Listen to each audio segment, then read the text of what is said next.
4 years in the making. Finally, an arrest in the brutal murder of a woman who was just out for a hike in a park south of Chicago.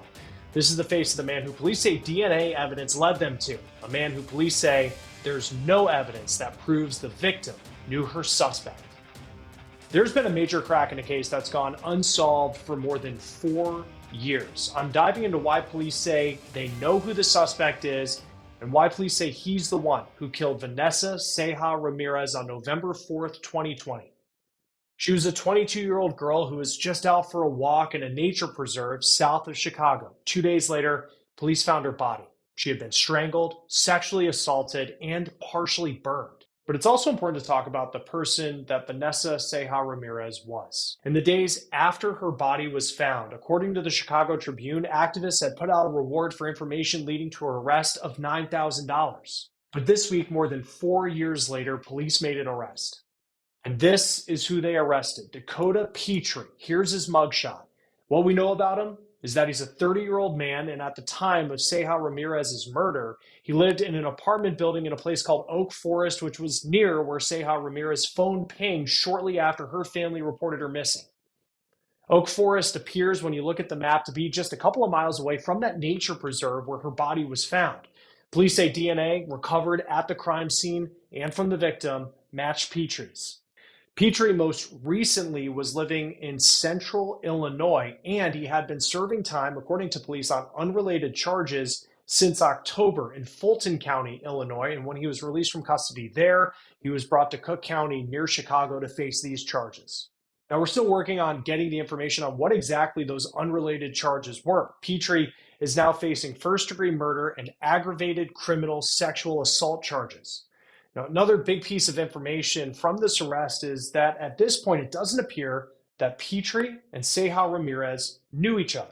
Joining us now is retired Chicago Police Detective Commander Will Svilar. Thank you, sir, for taking the time to be with us today. Scary case that took place here.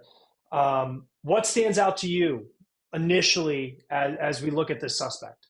Well, I'll tell you, I was reading over the case, and I'm very familiar with the area. I drive by those woods all the time. And, as I read about the case, you deal with this guy. This guy is obviously a predator. This is a girl who's taking a walk in the woods with her mother and others. Now, you got to ask yourself, this can't be a crime of opportunity. This guy I believe he had to be stalking. He was waiting for somebody in the woods, and it didn't matter who. What's the makeup of people who are predators? When you look at the profile over the years, it's hard as for most of us to look at why someone would do this, but what is inside the mind of these people who are accused of crimes like this? Fortunately, I don't know what's inside their mind. I mean, I know how they react. I know how they, obviously you talk about criminal sexual assault. It's not about the sexual aspect of it. It's about the power and control aspect of it. So there's got to be something like that going on. This has got to be somebody who's antisocial and who's capable of committing a heinous crime like this. Just think about that. I don't know a lot of people who are capable of committing that type of a crime. This is an antisocial behavior. There's a lot of things going on. A lot of information still needs to come out. I was reading a Patch.com article that had just detailed some of the information from the state attorney of what we know about this suspect at this point. And it seems that police were in some ways onto him early. This case hasn't had an arrest in 4 years. What do you make of the timeline and the amount of time that it took to actually get to this point? So I did a little research myself, and there was a bunch of police work that went into this. And initially, and again, there's not a lot of time passed between the time that her mother last spoke to her and then she called the police. It was like less than an hour. So the authorities were involved right away.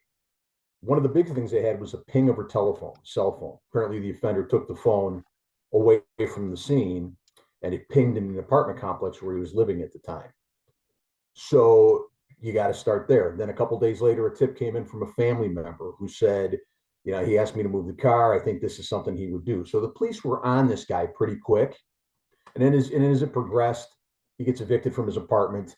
He moves to Tennessee. They do a surveillance down in Tennessee. They're able to get a can that he discarded, that he drank from, to get DNA. Now you got to do not the physical, but the actual biological investigation, and that's not overnight.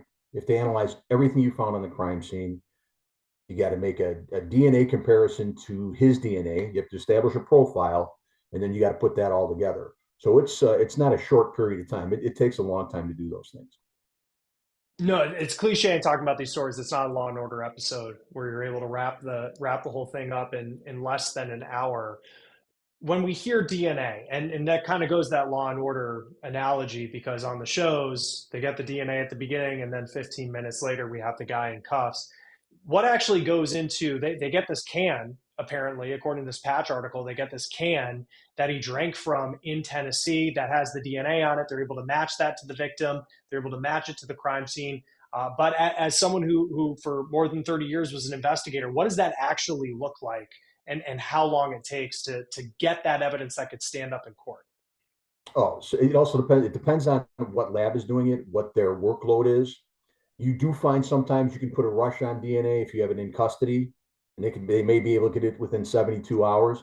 But in this case, you don't have somebody in custody, so you're using this DNA to establish that this is an offender.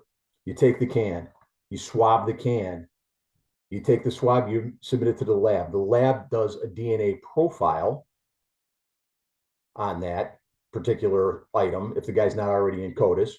There's a DNA profile that's established. Now you have to go back to evidence you recovered from the crime scene. Any DNA that was recovered from the crime scene.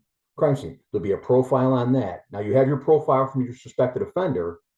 Now you have to do the match. And this is months. This isn't days. This is months that takes.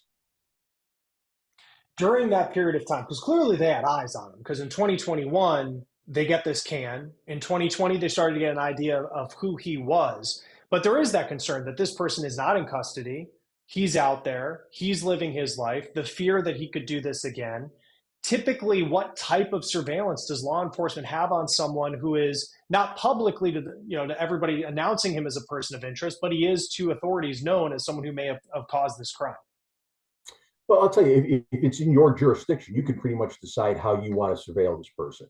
When you're out of state in another jurisdiction, you're at the mercy of how they do it, unless you want to send people down there to spend months with no really authority to make any arrest or anything like that. It all depends on their workload and how many people they can spare. Like I said, if it's my investigation, I have detectives that would have been on this guy 24 hours a day, around the clock. If you're out of their jurisdiction, I'm not sure how they would handle it as far as their manpower goes. But this is a guy you want to keep an eye on. Obviously, the police knew about him because he couldn't stop getting in trouble. He kept getting locked up down there as well. But yeah, you don't want this guy wandering around too much if you can avoid it. Knowing that it was 4 years of evidence that they've collected on him, what type of case, and I know you worked on the law enforcement side, but from what you would expect of prosecutors, how strong of a case that they would have when this eventually goes to trial? You mentioned Law and Order, and that's a pretty accurate description on how the state's attorney's office and the detectives work together. I think the case is good. And I think it took 4 years because they wanted to get every bit of evidence they could. It wasn't just the physical evidence, the DNA. It was, you're looking at cell phone records. You're looking at communications between he and his girlfriend, where there's some text communications about, did you do something? He might have done something. I don't want to tell you. So that's all part of the puzzle that you're building. Okay, you got your corners with your DNA, but now you got to fill the middle into your puzzle. So there's interviews with the witness, with the person who gave the initial tip was a family member who continued to work with the police. So you put all of that stuff together, and when it's time to issue the warrant, they're pretty much ready to go. How common is it in these cases where, just and you feel for this family for what this young girl went through, but she did not know this offender. She didn't know this suspect. How common is it that that's the reality of it, that this wasn't someone who was close to her that has been charged with her murder? Very common. Very common. I had one actually not too far from those woods where a girl was taken off the street and dumped in those woods. And we only found her because we were able to speak with the offender who led us to the body. Very common. Now, in a case like this, where you have criminal sexual assault, You have DNA evidence suggesting that. You've got no reason to believe that these people knew each other. And the offender would say, well, I never met this person before. As far as I'm concerned, you might as well tell me that you did it. If you had a relationship with this person, oh yeah, I knew that person. I had a relationship with them. That screws up your case. When that person whose DNA is on the victim says, I've never met this person, he might as well have said he did it.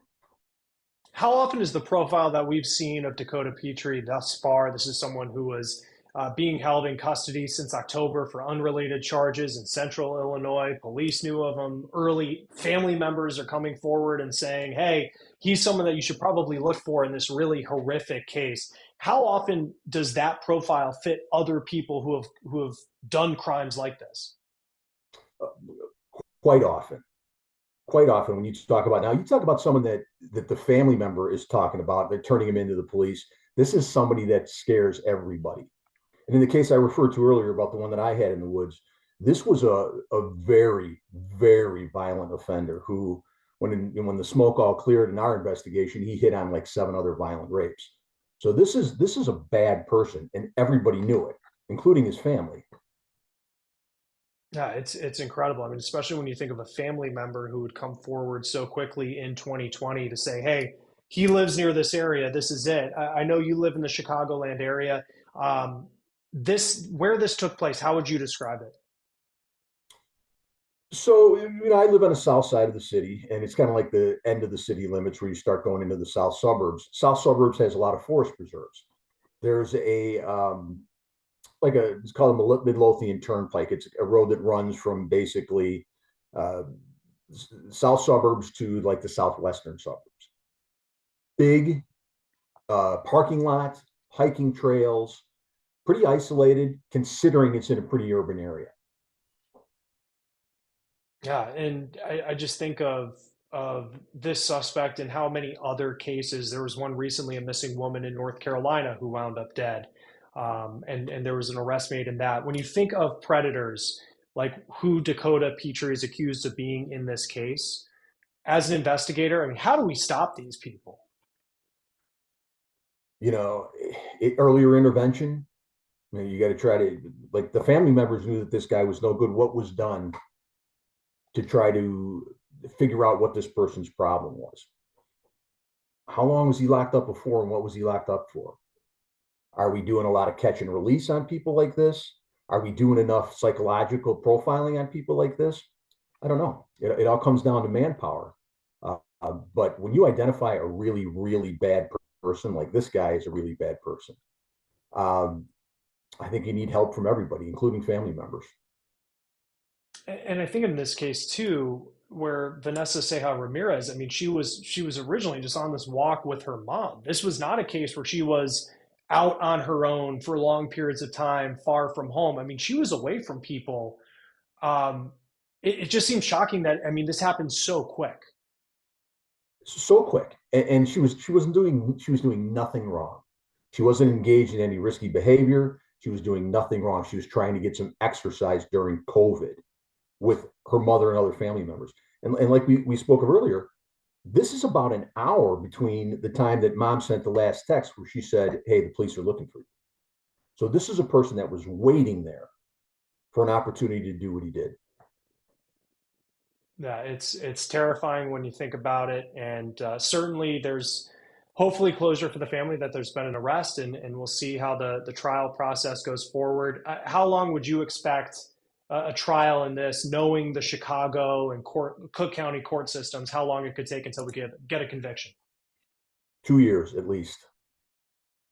2 years. That long? That's about average. Oh yeah. Because the defense is going to want to work up the evidence as well, or have their experts look at the evidence as well. So I'd say 2 years.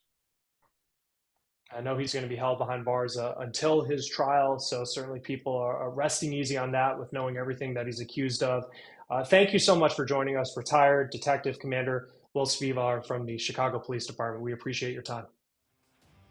Anytime, Chris. Thank you. Petrey has been ordered to stay in jail until his trial. We'll continue to follow this story closely here on Law and Crime. I'm Chris Stewart. We'll see you next time.